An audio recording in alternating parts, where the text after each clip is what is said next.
Now we're going to continue sizing conductors to motors based upon the type of motor and how the motor is supplied and the equipment that comes with the motor, so the motor will perform in a certain manner. Now we're going to take a look at power conversion equipment and take a look at adjustable speed drives and so forth.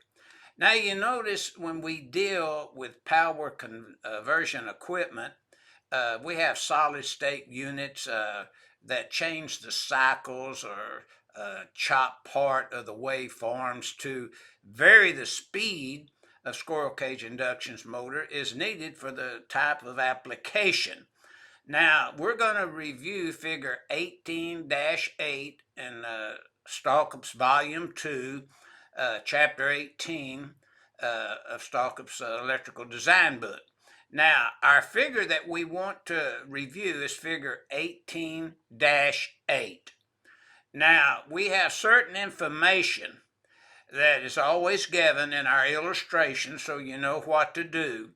But in our illustration, we show 118 amps, rated input full load amps.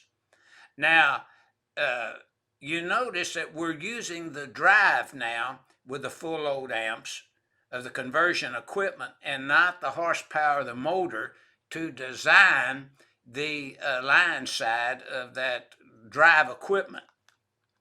So in step 1, and notice we're no longer using 430.22 anymore. We're now going over in the NEC and look at 430.122A as an apple that deals with sizing the conductors to adjustable speed type drive, as I call it.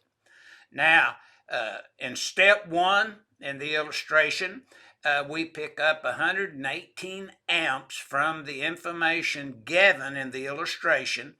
That's the input to the drive. We use 125% from 430.122A to come up with 147.5 amp. And step 2 now, referring to our table 310.16 on page 161 of the NEC, based upon 147.5 amp calculated amps, we would use a 1-aught, good for 150 amps in the 75-degree column selected from table 310.16.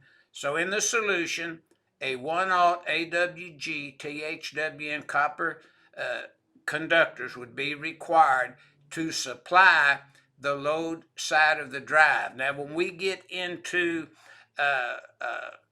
dealing with these adjustable speed drives, we're going to go into this a little bit more in detail. But right now, we're just sizing the conductors from your panel board, sub-panel, wherever the supply voltage comes from, and we're supplying to the line side of that adjustable speed drive equipment, which is 118 amps listed in our illustration. So that's what our figure 18-8 is showing, how to size the conductors based upon the input of the drive and not the full load current of the motor. So we must keep this in mind so that our conductors is large enough supplying the input side of the drive so that we can regulate speed and other characteristics that the drive is providing in relationship to the conditions of use pertaining to the motor.